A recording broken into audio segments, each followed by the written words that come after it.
Boa noite, Fabi Verde. Bom, eu sou a Renata Krupp, sou delegada de polícia há 11 anos.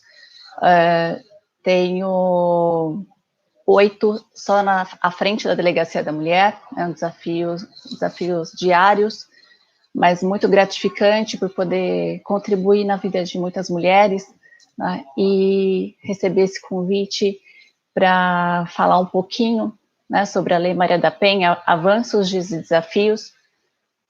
Não é muito o nosso tempo, né, mas vamos tentar falar o máximo. Olá, Nilza, minha escrivã. Vou tentar falar o máximo possível para vocês, mas quem tiver também alguma dúvida pode mandar. Bom, né? Vão curtindo conforme vocês vão gostando. Olá, Charlotte. Então vamos lá. Vamos começar como era o parâmetro da Lei Maria da Penha antes da lei, como era, né, as questões de violência doméstica antes da Lei Maria da Penha, a Lei 11.340 de 2006. Né? Então, os casos de violência doméstica, né, para quem trabalhava na área e também para quem não trabalha saber um pouquinho, elas eram tratadas como ocorrências comuns, né? Não tinham um tratamento diferenciado, embora tínhamos algumas políticas públicas, as principais eram a Delegacia da Mulher, Casa-Abrigo, né, mas não era tão difundido como é hoje. Né? As ocorrências eram, em grande parte, de menor potencial ofensivo, então uma mulher era agredida, dependia da vontade dela para que houvesse um seguimento nas investigações, porém, era de menor potencial ofensivo. O que isso significa? Que era feito o termo circunstanciado, de acordo com a Lei 9.099, para que fosse para o fórum, e lá no fórum haveria uma transação. Né? O que seria essa transação? O Ministério Público ia oferecer para o agressor, né, uma proposta para que eu fosse arquivado o caso, não fosse verificado essa questão de se ele era culpado ou inocente. Né? Então, seguia os trâmites como acontece em outros crimes de menor potencial ofensivo. Né? E isso era complicado. Eu me recordo que quando eu era advogada na época, ainda não era delegada de polícia, quando a atuação era dessa forma, e as mulheres, elas chegavam com os agressores lá no fórum, né, para guardar isso, e elas viam aquela transação como algo assim, querido, olha só, agora a gente vai ter que tirar de casa para poder dar para uma instituição de caridade, ou, né, você vai ter que prestar serviço à comunidade, pode ser que você perca o emprego. Então elas ficavam com dó, inclusive, né, desse agressor, elas se arrependiam, e não tinham uma consciência exata de como que era a situação propriamente, né? E os debates eram muito raros, não era tão comum como hoje de falar sobre violência doméstica. Era meio que um tabu. Né? A mulher, ela precisava segurar toda aquela aflição, não podia expor, era vergonhoso até para a família. Então, era muito raro nas escolas, né, entre os filhos, não era muito aberto essa dinâmica de conversas. Né? E o número de mulheres vítimas de agressão tinha um pouco respaldo, então elas tinham medo de abrir essa informação e depois não saber como fazer, né? Como sair desse ciclo vicioso, né? Sabendo que o ciclo da violência, ela tem três partes, né? A parte de tensão, a parte da agressão propriamente dita, e a parte onde, às vezes, né, então ele pede perdão, mas não necessariamente ele não vai voltar a oprimir essa mulher, a fragilizá-la, deixá-la sem forças, né, e aí ele vai poder agredir de novo, e depois solicitar o perdão. Porém, nesse interim, a gente vai verificar que, em alguns casos, ela passa pela segunda fase, que é da agressão, porém não chega na terceira. Por que aconteceu? O feminicídio, né? Que é nesse momento que falamos que o feminicídio é um crime de ódio e um crime pré-anunciado, porque houve toda uma dinâmica, houve momentos em que ele poderia ter sido identificado, né, a violência identificada, não foi em tempo para nós, né? Olá, Lucas, Eliane, Diego, Cíntia, tudo bom? Então, vamos lá. Até 2003, né, nós tínhamos apenas as casas-abrigos e as delegacias como as principais armas de enfrentamento à violência doméstica. Então, era sempre visto algo como algo repressivo.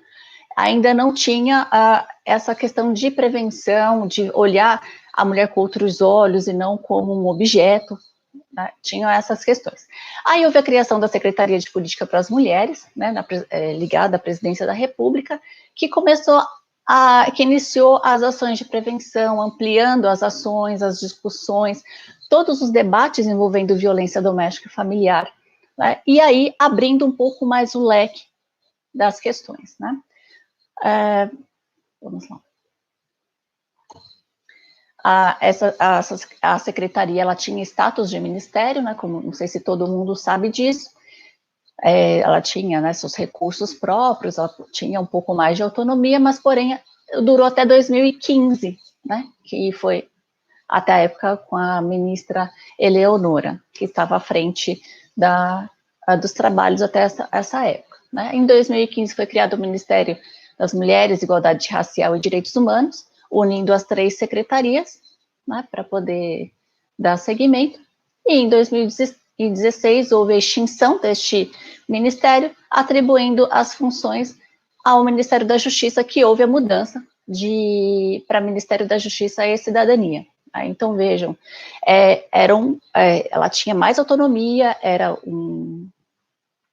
ações mais incisivas, né, e houve essa mudança. Né? Então, nós podemos ver essas questões. E a Lei Maria da Penha, né, nós já sabemos, né, que o Brasil foi condenado, né, internacionalmente, e houve a imposição para que houvesse um trabalhar diferente com as questões de violência doméstica, fazendo um tratamento mais incisivo, um trabalho um pouco mais claro, né, e buscando mais a igualdade entre homens e mulheres. O que nós podemos verificar de avanços na Lei Maria da Penha? Houve diversos avanços, né? Só o fato de conversarmos mais sobre o tema de violência doméstica, a busca pela igualdade de direitos entre homens e mulheres, inclusive não só na questão da violência doméstica, mas também na questão de gênero, né? Buscando que mulheres em qualquer área, em qualquer âmbito, ela fosse respeitada e ter a sua dignidade, né, verificada também, inclusive. A Lei Maria da Penha, nós podemos citar 4 eixos, né, o nome até utilizado pela doutora Alice Bianchini, são 4 eixos. Ela traz o enfrentamento, a prevenção, a assistência e a garantia de direitos para a mulher. Então, isso trouxe, busca, né, uma prevenção muito mais incisiva. Né? Então, o que a gente pode verificar é que, assim, uma medida especial de caráter transitório. E por que a gente fala isso? Embora haja quem entenda que seja uma ação afirmativa. Nós verificamos que a Lei Maria da Penha, ela surgiu para que trouxesse a igualdade de direitos, para que a mulher tivesse mecanismos para, né, trazer isso. Com o tempo, que nós queremos que isso não haja mais necessidade, né, que haja uma consciência, uma ressignificação, a gente passa a não precisar mais da aplicação da Lei Maria da Penha. Né? Diferente se falarmos, por exemplo, da pessoa com deficiência. Né? Não dá para nós afirmarmos que nunca mais teremos deficientes. Né? Vamos fazer ações para que não tenha mais. Né? Então, alcançar essa igualdade, né? O Fórum Econômico Mundial já fez um levantamento de aproximadamente no Brasil uns 100 anos aproximadamente para chegarmos na igualdade, né, entre homens e mulheres. Então, dentro desse período, nós temos que fazer um trabalhar para que isso chegue antes, para que essa igualdade chegue antes, para que a Lei Maria da Penha não seja tão necessária como ela é nos dias de hoje, o alto número de mulheres sendo agredidas, sendo mortas diariamente, e isso nós temos de fazer um enfrentamento. Então, nós temos, logo no primeiro artigo, Então, vamos lá. Então, junto com a Lei Maria da Penha, o que nós temos de reforço e que a lei, salvo engano, 9 ou 10 normas que fez mudanças necessárias e que precisamos entender bem. O enfrentamento incisivo pelas diretrizes. Né? Tivemos a CPMI da violência doméstica e a Casa da Mulher Brasileira, que recentemente podem se valer da Lei Maria da Penha, como, por exemplo, grupos de estudantes que moram entre amigos numa escola, por exemplo, num local de trabalho, né, em relação ao superior hierárquico. Se não há vínculo, eles podem se tratar como se família fosse. Mas tem aqueles critérios, né, não pode ser algo esparso e a momento. Ela acaba não indo na delegacia, acreditando que, indo lá, ela será obrigada a denunciar o seu agressor e vê-lo punido. Né? Então, tem as redes, as casas de acolhimento à mulher, nós temos os CREAS, que seria a porta de entrada para essa mulher. A Lei Maria da Penha, né, qual que é uma das vantagens que veio? Ela trata de gênero, não trata de sexo.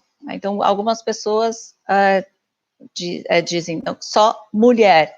Não, mas se for um homem com gênero feminino, né, ou trans também, da mulher trans, é abarcada pela Lei Maria da Penha. Então, nós temos de respeitar também essa questão dessa abordagem. Vamos lá. Vamos continuar. Um outro tema um outro aspecto que temos de verificar sobre um avanço que veio acompanhando a Lei Maria da Penha, surgiram os indicativos de enfrentamento da violência doméstica como forma de conscientização nas questões de gênero, né? Então, nós já tínhamos dito isso, mas vamos reforçar porque deu uma travada antes. Demonstrando que alguns papéis, algumas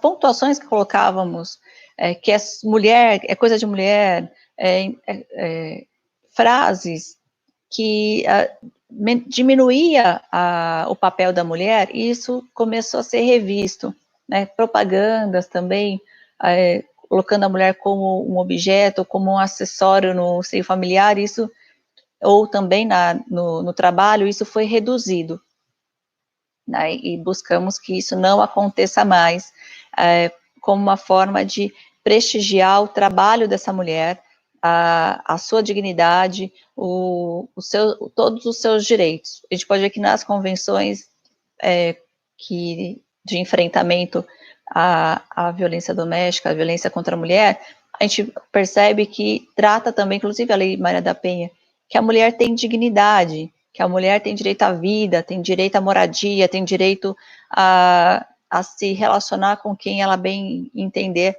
Então, isso hoje em dia é algo meio óbvio, mas não eram discussões travadas no passado, né? Então, com mais debates, com mais visibilidade Agora está melhor, né, Carlos? Obrigada. Então, com esse novo olhar, né, que veio acompanhando com todas as discussões e debates da Lei Maria da Penha, também temos essa redução de ver. Estamos, inclusive, percebendo mais mulheres em cargos de comando, né, estamos percebendo a valorização do seu conteúdo.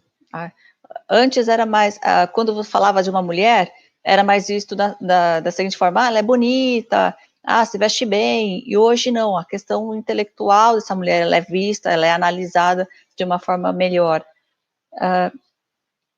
As conversas nas escolas, a própria Lei Maria da Penha, ela traz essa questão de falar nas escolas, né, de estar como questão curricular em todos os graus, né, não só no ensino fundamental, na pré-escolar, mas em todas as fases, né, para que possamos ressignificar o conceito de mulher, para quebrarmos essas questões patriarcais que veio nos acompanhando e que é uma cultura que estamos trabalhando para que ela seja extinta o quanto antes. Tá? E também na questão da como as delegacias da mulher, ela veio, né, também como uma política pública e ela é vista como uma das políticas públicas mais bem-sucedidas. Eu gostaria também da gente falar um pouquinho dela, porque é a porta de entrada para algumas mulheres, né? Muitas, elas não conhecem ela não conhece todo o seu entorno, né?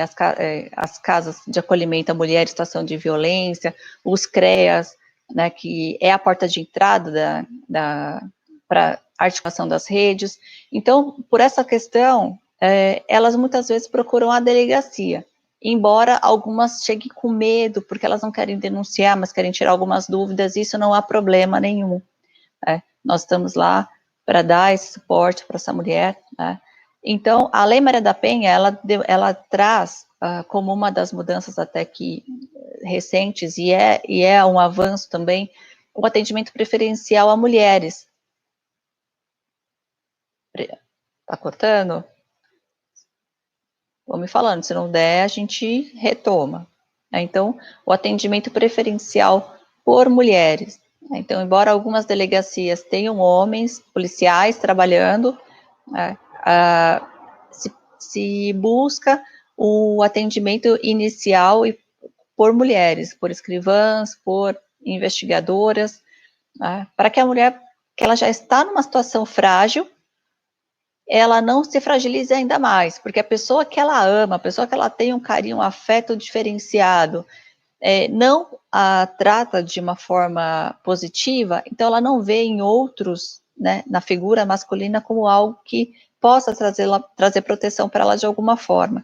Exatamente, o artigo 10A. Né? E, então, na dúvida, peça ajuda, porque a Delegacia da Mulher, eu costumo dizer que ela é sui generis, porque ela não trabalha apenas com as questões de polícia judiciária, vai muito, né, especificamente a Delegacia da Mulher, ela vai além disso. Então, ela faz o trabalho de polícia judiciária, mas ela precisa entender toda a família, precisa entender todo o mecanismo, as questões de risco dessa mulher. Então, há a possibilidade de encaminhamento para o serviço inicial, para que a partir daí toda a rede seja articulada e fortaleça. Né? Ela precisa estar fortalecida, então a lei traz esses mecanismos, né? O acionamento da rede, ela é possível pela delegacia. A gente vai até falar mais para frente o que nós temos de diferente e que algumas pessoas também não sabem, né? Quando é caso de violência doméstica familiar, também é algo que foi pensado, foi discutido e foi trazido na lei também, é quando a mulher ela vai denunciar um caso de violência doméstica em que haverá uma investigação, independente da vontade dela, ou em havendo a vontade dela, nós possamos, ela queira representar, né, ela queira que esse homem seja processado, eu falo numa linguagem mais simples. Então, neste momento, nós já vamos fazer o boletim de ocorrência dela, mas também fazer a oitiva, verificar se há ou não testemunhas, verificaremos todo o perfil dessa família, se há ou não riscos, né, a partir de que momento começaram as violências contra ela, porque algumas mulheres não entendem onde começou a sua violência. Elas acreditam que começou quando ela ela foi agredida. Olá, Rosana, de Mogi das Cruzes, obrigada. Então, e foi muito antes. Quando chegou na agressão física, ela viveu toda a primeira fase do ciclo da violência e não sabia, ela não tinha essa noção de que era violência, achava que era normal. Quantas mulheres passaram por atendimento e não tinham ideia que estavam sofrendo e a partir dali entenderam a gravidade e do risco, inclusive, do feminicídio.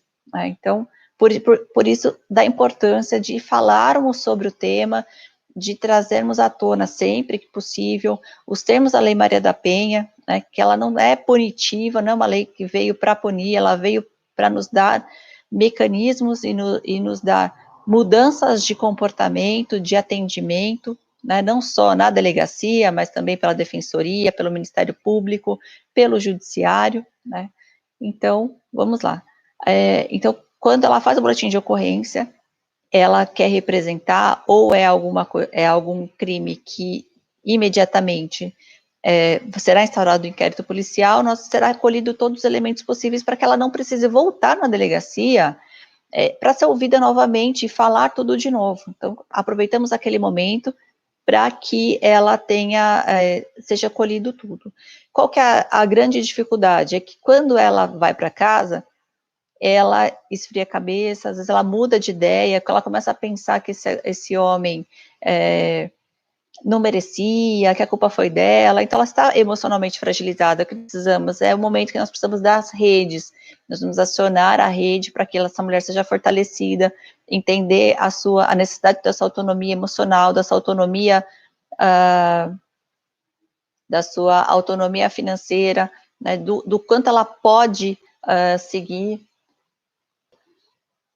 Então, antes da gente dar seguimento, eu vou só responder aqui, que a doutora Bárbara, acredito. Aí existe mais trabalho psicossocial, você recebe pessoa machucada por fora e por dentro, muitas vezes antes dos médicos, é necessário tratar dessas situações. Sim, a gente precisa de ter muita tranquilidade. A mulher, quando chega na delegacia, mesmo que seja, às vezes, aparenta que ela chegou apenas para fazer uma denúncia de ofensas, e não é. É que, naquele momento, ela só consegue contar parte do que aconteceu. Ela precisa estar um pouco mais fortalecida e acreditar que quem está de contato com ela fará um atendimento sem julgamento. Então, por isso que nós precisamos realmente ter tato, ter tranquilidade para atendê-la, e aí sim vamos começar a mostrar para ela que a partir dali ela não está sozinha e vamos fazer o melhor por ela. Então, é o momento em que começamos a perceber que há ameaças, que há lesões corporais recentes, né, há ameaças de WhatsApp. Então, que a gente ainda vai falar sobre isso também, que são mecanismos que a lei trouxe como vantagens, né? O Alexandre Morgado, a denúncia pela web nesse período de pandemia tem, de certa forma, facilitado a denúncia com menos exposição agredida? Então, essa semana, dia 2 de abril, começaram abriu a possibilidade da mulher fazer boletim de ocorrência em São Paulo pela internet, então pela delegacia eletrônica. E isso como uma forma de facilitar o acesso dessa mulher, para que ela não precise sair da casa. Algumas mulheres acreditam que eu tenho que optar, ou eu saio de casa e me contamino, ou eu fico em casa e continuo sofrendo as consequências, né? Então, pensando nisso e pensando no bem-estar dessa mulher, houve a autorização e liberação da delegacia eletrônica de receber ocorrências de violência doméstica, inclusive o delegado que tem acesso a essa ocorrência, né, ele vai analisar, havendo necessidade de mais informações, vão entrar em contato com essa mulher, vai ser liberado, inclusive, requisição de ML, caso seja necessário. Então, houve um aumento de mecanismo para que essa mulher possa buscar ajuda, né? Sem esquecer que tem as casas de acolhimento, que continuam com atendimento ainda que em situação de plantão, não de portas abertas, mas tem os plantões para fazer o atendimento, e o 180 que também está em funcionamento, e eles recebem as denúncias, encaminham para as delegacias para que possamos tomar todas as providências em relação a isso, né? Então, vamos lá. Uma das vantagens dos avanços da Lei Maria da Penha, e que eu particularmente aplaudo de pé, é a questão da medida protetiva, né? Só que a gente precisa entender bem como é o funcionamento dela por conta de algumas mudanças que aconteceram, né, o ano passado. havendo a necessidade de medida protetiva, essa mulher, né, ela pode solicitar a medida protetiva na delegacia, né, ou ela pode solicitar no Ministério Público. Quando ela pede via delegacia, né, a gente tem duas hipóteses do ano passado para cá, né, que quando se fala que o delegado de polícia pode conceder medida protetiva. Na realidade, não são todos os delegados que podem conceder medida protetiva. Então, de uma forma bem simples para entendermos, nas cidades onde tem fórum, né, que tecnicamente chama sede de comarca, o delegado não pode conceder medida protetiva, segue o trâmite que a lei já prevê. Ou seja, se tem fórum na cidade? Tem. Então, o delegado, ele colhe a oitiva dessa mulher, os dados qualificativos dela e do agressor, encaminha todos os elementos, né, que ela tem para narrar. Nós falaremos também um pouco da questão da vida dela conjugal, né, que a gente fala que são os fatores de risco, vamos identificar os fatores de risco e vamos encaminhar para o juiz, para que o juiz possa analisar. Então, o delegado tem 48 horas para fazer essa análise e o juiz tem 48 horas para conceder ou negar. Nas hipóteses da concessão da medida protetiva do delegado, na realidade, o que acontece a lei autoriza que o delegado ou a delegada faça o afastamento do agressor do lar, né? Tanto que essa hipótese, ela não está no rol das medidas protetivas, ela está separada. Então, ou seja, o delegado, ele faz o afastamento do agressor do lar, aí, em 24 horas, tem que ser informado o juiz em 24 horas para que ele faça essa análise, ratifique a atuação do delegado de polícia, e aí ele pode conceder outras medidas para que faça o complemento, né, e a proteção mais efetiva dessa mulher, né? Então, isso é muito importante. Então, de imediato, o afastamento imediato vai acontecer nos lugares onde não tem fórum, né, onde não há sede de comarca, né. A Tati, justamente esse convívio imposto, o número de casos aumentaram. Então, em alguns lugares, está muito recente para falarmos nessa questão de aumento ou redução, porque aí eu não estou falando em dados oficiais, né? Nós temos percebido uma redução de registros de boletins de ocorrência, porém, isso é preocupante, porque ela está tendo dificuldade em narrar os fatos, né? Mas nós temos notícias de que o Ligue 180 teve um aumento da demanda, né? Então, o que vai acontecer é que essa demanda chegará na delegacia e a delegacia fará as diligências para identificar e verificar o que está acontecendo com essas vítimas, né? Mas ainda estamos fazendo atendimento, né? Não estamos em home office, estamos trabalhando, tem as delegacias da mulher 24 horas, está tudo funcionando como deveria, né? A Charlotte perguntou, você acha que ter a possibilidade de fazer boletim online poderia ficar depois da pandemia, pensando nas mulheres que não têm acesso à delegacia ou têm medo de ir até lá, etc. Existe um projeto de permanência, mas ainda está muito recente para a gente tocar neste assunto, né? Mas a gente precisa sentir como as mulheres estão procurando esse trabalhar, né? Essa forma, essa ferramenta a mais para que ela faça uso. Mas se continuar,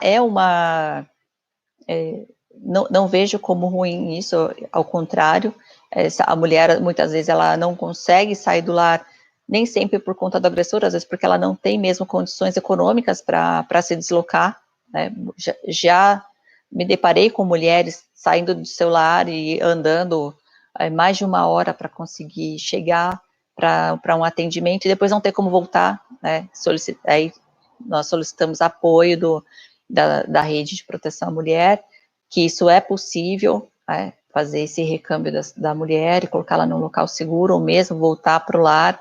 Então, isso é possível, né? A preocupação é as mulheres que não têm acesso à internet, né? Também a gente tem que pensar nisso. Então, tem as mulheres que têm acesso e tem aquelas que sofrem a violência e não têm, e não conseguem fazer um boletim de ocorrência eletrônico, por exemplo, né? Então, temos as delegacias para que ela possa se socorrer da melhor forma e ser acolhida e ser encaminhada para a rede de proteção. Então, vamos lá. Vamos lá, pessoal. Me falem se vocês estão conseguindo ouvir, se tá no ritmo bom, para que a gente continue o nosso bate-papo. Né? Então, a gente já falou aqui do afastamento, então vamos lá. O que a gente ouve muito é que a mulher ela tem a medida protetiva e não, só que acredita que ela é inefetiva, porque o agressor continua se aproximando, ela não consegue ter paz, né? Então, o que nós recomendamos? Se a mulher tem medida protetiva deferida, ela está com a medida na mão, e o agressor ele foi cientificado dessa concessão, que ela fale para o maior número de pessoas que vivem no entorno dela. Então, ela tem medida protetiva. Então, fale no seu trabalho, fale na sua família, fale para os seus vizinhos, para que o maior número de pessoas consiga fazer essa proteção da mulher. Para que, se perceberem a aproximação do agressor, que acionem uma viatura, que eles possam dar uma proteção maior, porque existem as patrulhas Maria da Penha, existe a Polícia Militar, que também está desenvolvendo um trabalho voltados ao enfrentamento da violência doméstica, às delegacias, porém, nós não estamos trabalhando com criminosos, nós não estamos trabalhando com um roubo, um furto, um estelionato, nós estamos trabalhando com famílias que estão desestruturadas, famílias que precisam de um apoio, que às vezes a própria vítima não está entendendo o risco que ela está correndo. Então, às vezes a vergonha de falar que ela tem medida protetiva, que ela não conseguiu manter uma família saudável. Então, esses tabus nós precisamos quebrar e ouvir essa mulher de uma forma tranquila e que ela não seja exposta. Então, se ela está sofrendo, que conversar com uma outra pessoa para falar que ela tem medida protetiva não seja uma outra dor que ela tem de suportar, né? Então, tem os aplicativos também, inclusive tem o aplicativo do governo, o SOS Mulher, que você pode baixar no celular, cadastra a medida protetiva e aciona, porque vai ter prioridade no atendimento, né? Então, ao invés dela ligar 190, ela aciona o aplicativo. Né? Então, nós precisamos pôr na cabeça que não é vergonhoso.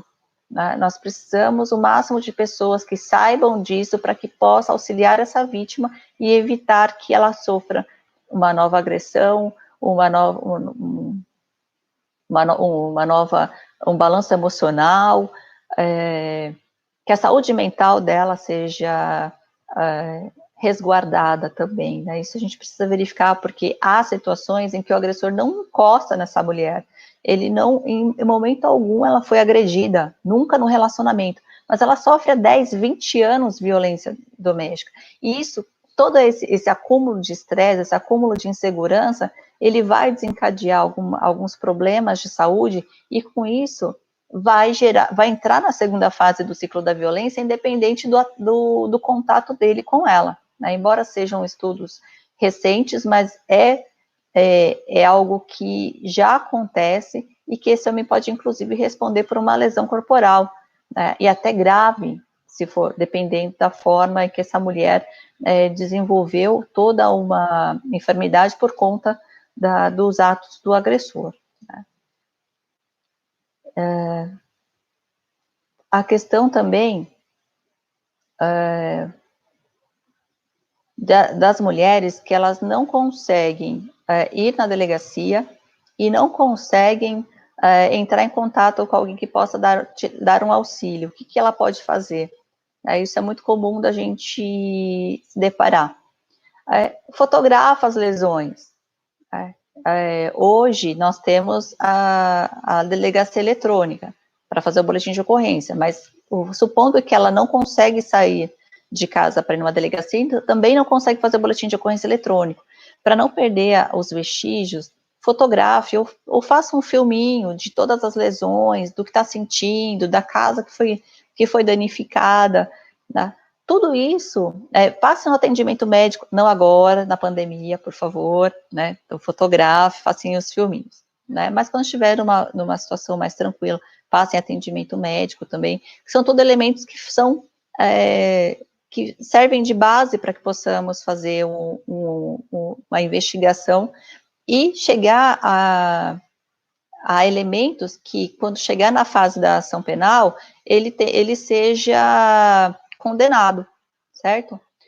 Também a questão de fazer os screenshots, ou seja, tirar foto fazer os print screen que é mais conhecido, de mensagens, guardar os áudios ameaçadores, tudo isso nós precisamos guardar para que a mulher, quando for na delegacia, ela leve e seja elementos. E por que a gente fala isso? Em muitos casos, a mulher chega na delegacia sendo ameaçada. Aí, nós falamos né, no momento da oitiva do agressor, ele nega. Mas quando é apresentado as mensagens enviadas, os áudios, para ver se ele reconhece, reconhece como os áudios sendo seus, como as mensagens remetidas são dele, né? Então, aí já muda a história. Então, vejam, são elementos importantes que muitas vezes são apagados dos aparelhos, ou não consegue, a mulher não consegue deixar ali porque traz uma certa insegurança, né? Faz a cópia e manda para alguém da sua confiança para que isso não seja perdido e que auxilie no momento de buscar elementos para que ele seja responsabilizado, certo? A doutora Bárbara comentou que, mas hoje, em tempos de pandemia, apesar dessa possibilidade de registrar o BO em casa, qual a eficácia, por exemplo, no afastamento do agressor da casa? Isso está acontecendo? Quando a mulher, até no boletim de ocorrência eletrônico, se ela precisa de medida protetiva, ela pode, no histórico, escrever que ela precisa desse apoio, dessa medida protetiva, colocar as informações, e havendo a necessidade de outros elementos, né, vão entrar em contato com ela, para que sejam colhidos e já encaminha para o fórum.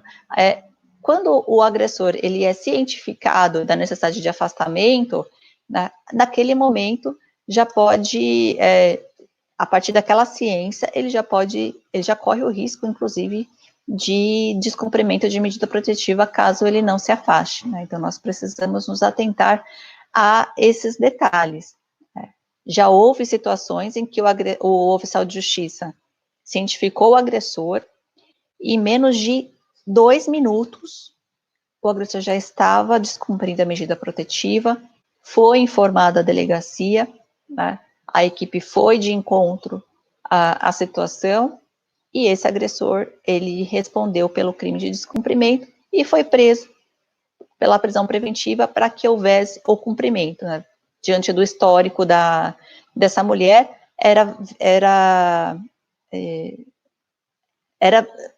foi visto que ele não ia cumprir de forma alguma, então era necessário o cerceamento da liberdade dele. Então, nós precisamos ter elementos na questão do boletim de ocorrência eletrônico.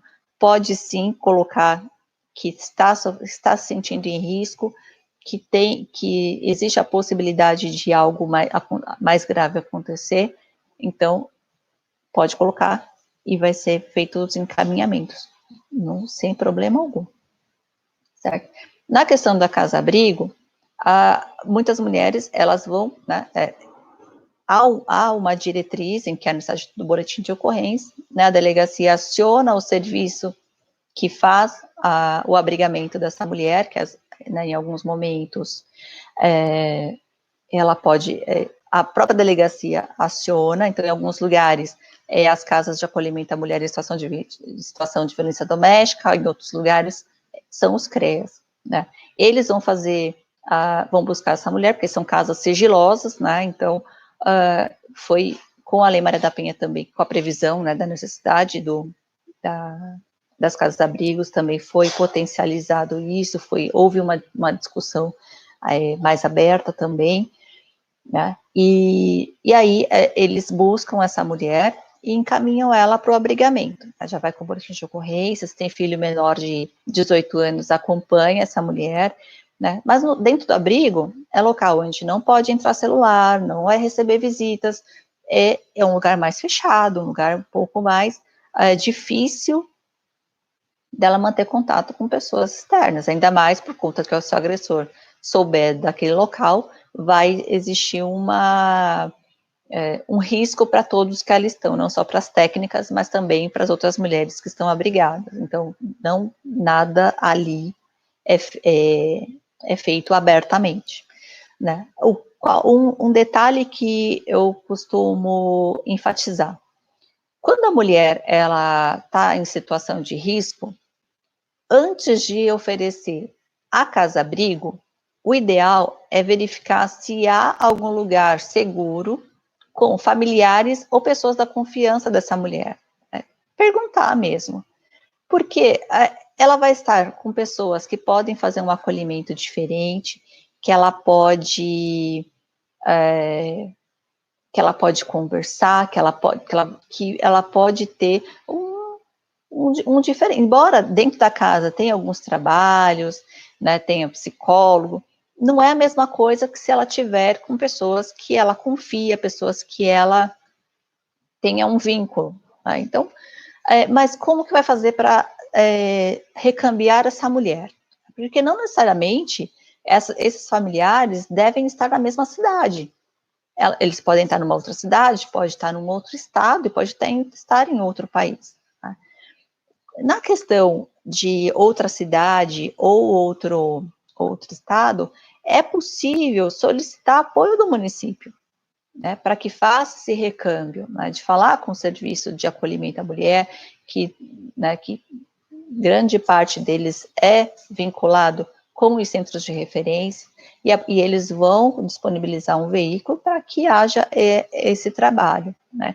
Também, se ela precisa retirar os seus pertences do lar, vai acontecer, vai pedir um apoio da delegacia, tá, ou da Patrulha Maria da Penha nos locais que existe, e aí vai fazer o acompanhamento dessa mulher, né, de uma forma segura, ela vai pegar os seus pertences, não é mudança, né, então algumas pessoas têm essa dúvida, será que eu posso pegar tudo? Armário, geladeira, micro-ondas? Não, vai pegar as roupas, né, que dê para alguns dias, vai pegar os documentos, vai pegar os pertences de uso pessoal, para que haja todo um trabalhar nesse período. Né? O que também a gente tem que enfatizar nesse momento é que algumas mulheres que estão em situação de risco têm medo de sair do lar, acreditando que vai perder todos os seus direitos, vai perder o direito em relação aos filhos, vai perder em relação ao seu patrimônio, e acaba ficando lá se submetendo a esse sofrimento para que não percam os seus direitos. Ela não perde, e não há necessidade de fazer um boletim de ocorrência única e exclusivamente para dizer que está saindo da casa. Né? O boletim de ocorrência, ela informa o crime que está acontecendo, né? Ou ameaça, agressão, estupro, né? Em relacionamentos é possível acontecer.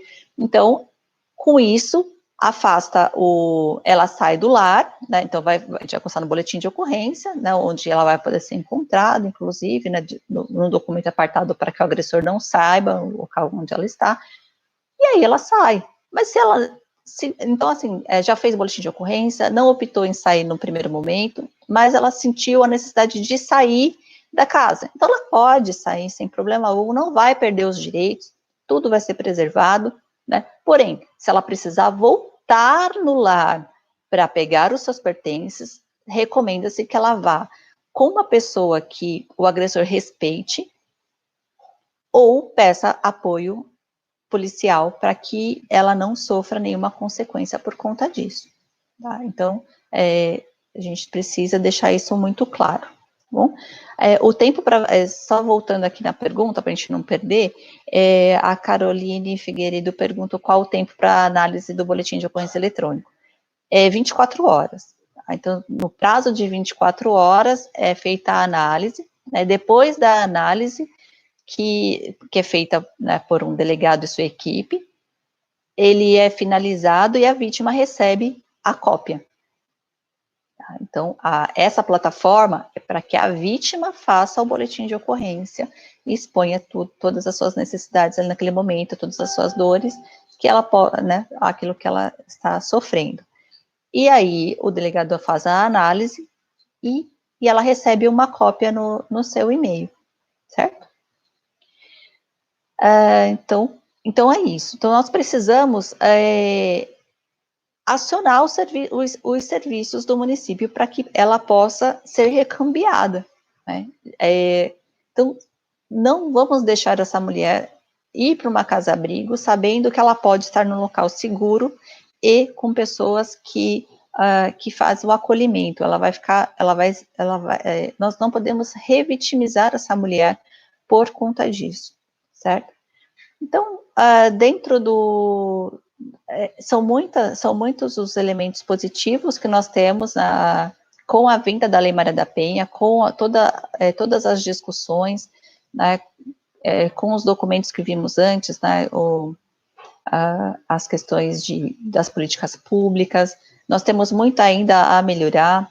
Nós temos, porque a lei ela é efetiva, sim, nós precisamos nos apoderar dela e fazer com que ela seja aplicada efetivamente, né? Tem a questão mais recente dos homens agressores serem encaminhados para os grupos reflexivos, né?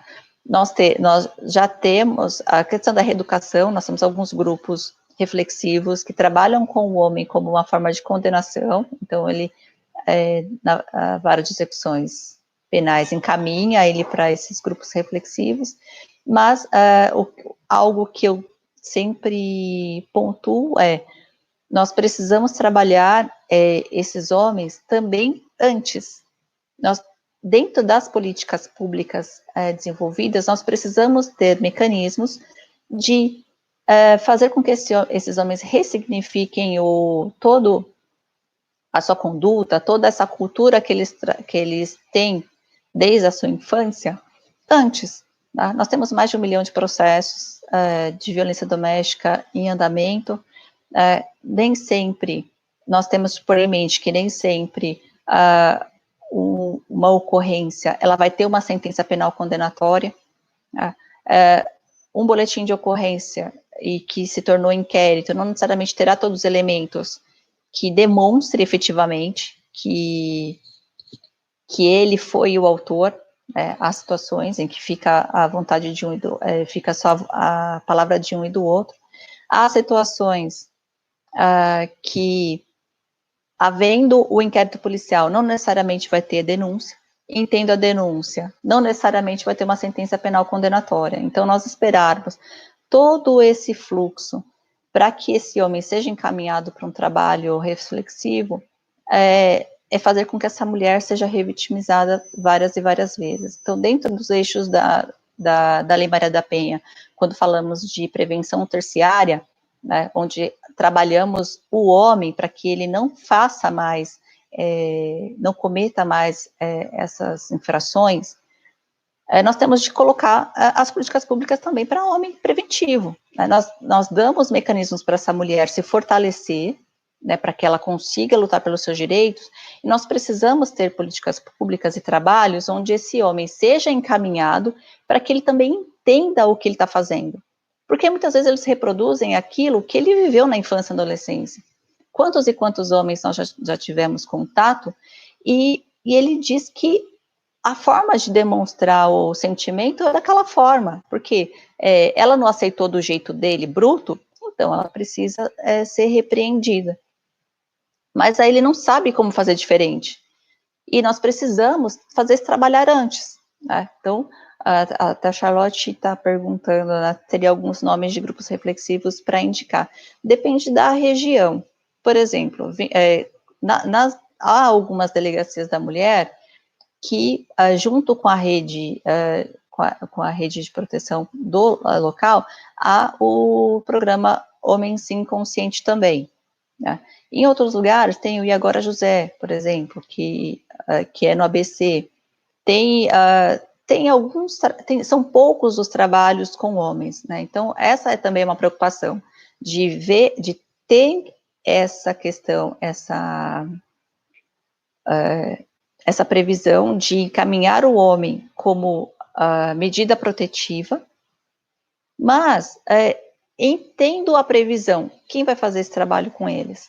Né? Então, a gente precisa também fazer esse debate, porque há uma previsão, mas é uma previsão legal, mas materialmente falando, nós não temos todos os mecanismos à disposição. Né? Não são todos os municípios, não são todas as delegacias, não são todas as regiões, as varas de execuções penais que possuem trabalhos que envolvam esse tipo de abordagem. Então, fazer um ressignificar, fazer trabalhos, né, com homens, independente de punição, em muitos casos a gente consegue um resultado antes de uma piora. Então, está numa fase inicial, a mulher não quer representar, ela não quer, vejam só, ela não quer, ela está sofrendo uma ameaça, ela está sofrendo uma ofensa, ela está sofrendo um desprezo, ela está sendo afastada dos seus familiares, dos seus amigos, mas ela ainda não quer denunciar esse agressor. Ela ainda não quer que tenham ações estatais contra esse homem na questão de repressão. Então, o que a gente vai fazer? Vamos deixar essa mulher sofrendo violência? Então vamos fortalecê-la. Será que só o divórcio vai resolver? Então, essa reflexão também, nós também tiramos ela da Lei Maria da Penha. Então, nós não podemos, porque nós fazemos essa mulher, nós fortalecemos essa mulher, não necessariamente o divórcio é a forma mais efetiva de rompimento do ciclo da violência. E por que eu falo isso?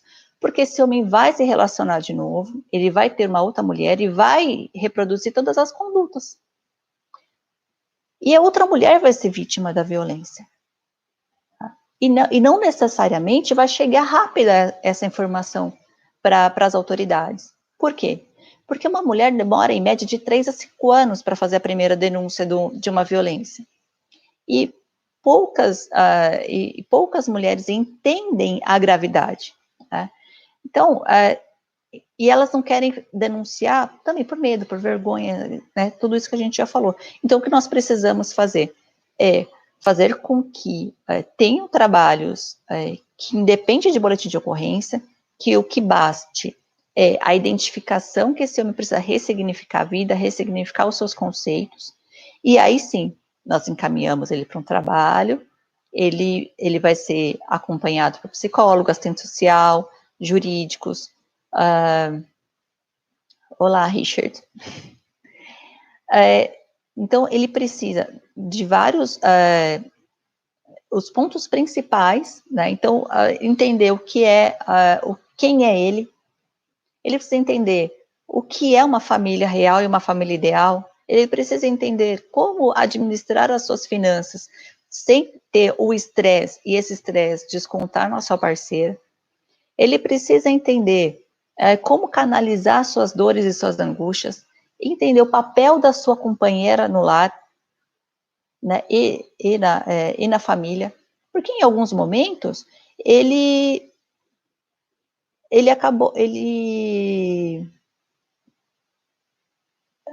eu já falo com você, Richard, em alguns momentos ele não sabe o que ele está fazendo. Ele tá irritado, ele tá irado, e ele vai descontar na pessoa mais frágil, mais vulnerável que está próximo dele. A mulher não fez nada, mas ele vai ver ela como o centro dos problemas. Ele vai usá-la como estupim para que isso seja uma válvula de escape. Né? Então, vamos lá para as perguntas subindo aqui as perguntinhas, então vamos responder. Então, eu acho, obrigada, realmente é algo muito importante fazer esse tipo de trabalho com os homens. É pauta muito atual. O Richard, boa noite, oi doutora, boa noite, minha vizinha acabou de ser agredida pelo marido, mas está com medo de denunciar. Então, você pode entrar em contato, você pode ligar você mesmo, ligar o 190 e pode também chamar o meu auxiliar, que ele vai te passar todos os detalhes também de como você pode agir para auxiliar a sua vizinha. Quando há essa situação, nós temos de denunciar, sim, nós temos que entrar em contato com o serviço de emergência da Polícia Militar, ou se tiver patrulha Maria da Penha, nós também temos de acionar. Então, dependendo do caso concreto, então chame o Fábio Krupp no direct pelo Instagram, que ele vai te auxiliar, ele é escrivão de polícia, é meu marido, meu auxiliar aqui na live hoje, e ele vai te dar todo o respaldo, tá bom? Ele vai te explicar. É muito comum elas terem receio de denunciar, e é bom, porque o que acontece? A mulher, quando ela está em situação de violência, a gente tem que entender da seguinte forma: ela tem medo. E em algumas vezes ela vai falar assim, não se intrometa porque é meu marido, é assim mesmo, é normal.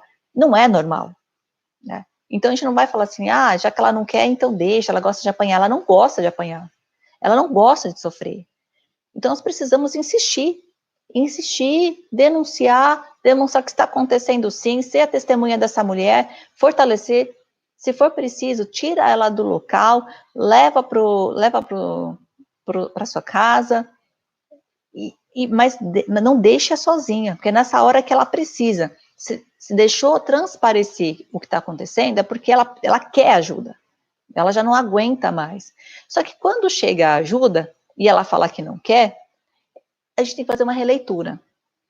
Ela está dizendo na realidade, pelo amor de Deus, tome uma atitude, porque se você não tomar uma atitude, eu não posso fazer nada, porque eu vou continuar com ele. Caso eu não consiga dar seguimento, eu vou continuar com ele, e eu vou ser a culpada, e eu vou sofrer ainda mais as consequências. Então eu preciso que você, pessoa que está vendo que eu estou sofrendo violência, me ajude para que eu saia desse ciclo de uma forma que eu saia viva de tudo isso. Tá? Então, não desista dessa vítima, dessa pessoa, dessa vizinha, tá? E a gente vai conversar com você daqui a pouco, tá bom? Então, de uma forma, né, a gente até estourou o nosso tempo, de uma forma bem rápida, eu quis pontuar o mais importante para a gente fazer uma reflexão e buscar